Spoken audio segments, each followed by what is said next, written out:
The wilderness brought them together, and in the end, the wilderness is where they said goodbye. Matt Brown, reality star of Alaskan Bush People, passed away on May 28, 2026. He was 43 years old.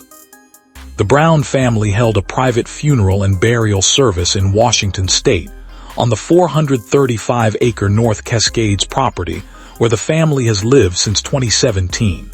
Not a church, not a funeral home, the land, the trees, the same mountains that formed the backdrop of 14 seasons of television, and that formed the real backdrop of the Brown family's actual life.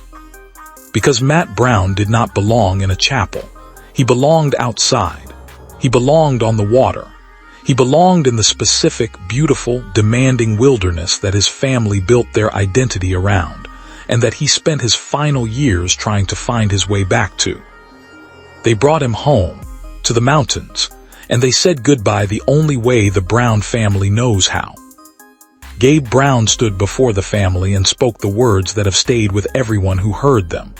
What I wanted for Matt was that he would come back to how we used to be, because he used to be so fun-loving, so full of life, so curious. He taught me so many different things. I have so many memories with Matt of just great times. Come back to how we used to be. That is the grief underneath the grief. Not just the loss of a brother, but the loss of the brother he used to be, before the long years of struggle, before the estrangement, before the complicated chapters that the Brown family carried privately while the public only saw the curated version on television. Gabe wanted the old Matt back, the curious one, the fun-loving one, the one who taught him things and made memories that are still vivid and alive decades later. He never got that back, and the funeral was the moment the door to that possibility closed permanently. Noah Brown spoke about the specific, devastating weight of being the one who identified his brother at the river. It definitely made it to where you can feel the finality of it a little bit more, he said. Noah was the one who went to the Okanogan River with the private search team, who helped bring his brother home after 3 days of searching, who looked at his brother's face, the face he had known since birth, and gave the family the confirmation they needed to begin the official process of grief. That is not a small thing.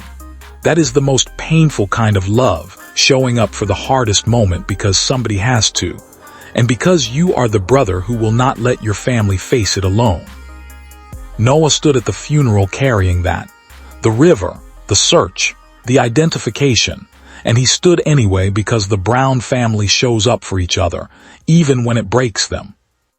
In addition to the family's private service, locals in the Washington area near where Matt had been living created a grassroots memorial, gathering at a spot in the community to leave flowers, notes, and photographs honoring the man they had known not as a television personality, but as a neighbor.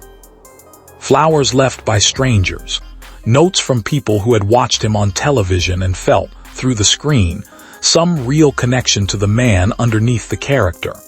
A community that did not know his resume but knew his face, and chose to honor it anyway.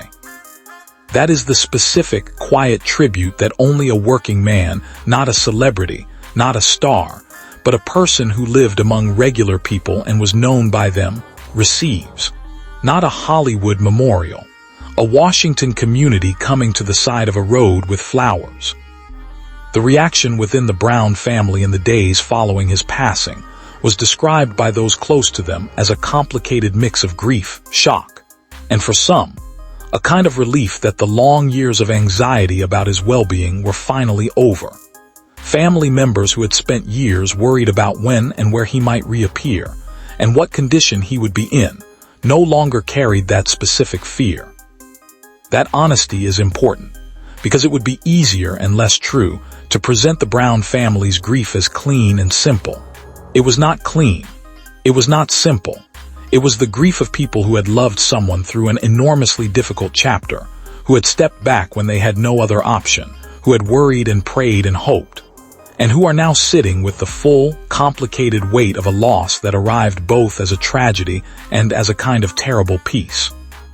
At the same time, Family members expressed plenty of sympathy for the struggles Matt endured and the pain he carried throughout his long battle. Both things, true at the same time.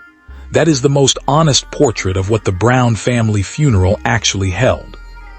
His stepsister delivered a eulogy, a woman who was connected to Matt through the complicated, blended geography of the Brown family, who chose to stand up and speak when she did not have to, because he was her brother in the ways that matter, and because the eulogy he deserved needed to be delivered by someone who knew the full picture. She spoke about who he was before the struggle became the headline, the gifted outdoorsman, the accomplished fisherman, the man who taught himself sign language and studied hieroglyphs and spent hours mastering skills simply for the love of knowing, the radar operator on the family's vessels, the artist, the storyteller, the dreamer who dreamed bigger than most. There is talk among fans that Discovery may revisit the Brown family story in some form. Perhaps a reunion special that honors Matt's life and checks in with a family that has now lost both its patriarch Billy in 2021 and its eldest son in 2026 within the same 5-year span. 2 losses, 5 years, the father who built the dream, the son who was supposed to carry it forward. The Brown family has been asked to absorb more than most families face in a generation, and they have absorbed it in full public view, with the cameras of a 14-season television show as witnesses to some of it, and the private pain of everything the cameras missed as the other half of the story. Rain Brown, the youngest sibling, added her voice to the family's grief, saying his loss has been hard and that the family is leaning on each other through it. Leaning on each other, through the mountains, in the wilderness that raised them. The way the Brown family has always done, not perfectly, not without fractures, not without the complicated human mess that every family contains, but together. The family's official statement described Matt as intelligent, curious, creative, and endlessly fascinated by the world around him. They said he was a gifted outdoorsman who felt most at home on the water, in the wilderness, or sharing what he had learned with others. Most at home on the water, in the wilderness, with something to learn and someone to share it with. He was buried in the land he loved, in Washington State, on a mountain property that looked nothing like the Tarzana house or the Beverly Hills studio, and everything like the life the Brown family actually chose. Matthew Brown, September 18, 1982, May 28, 2026. Fun-loving, full of life, curious, a dreamer who dreamed bigger than most. If you are struggling right now, please dial or text 988. You are not alone, and the people who love you want to know where you are. Rest in peace, Matt Brown. Thank you for watching.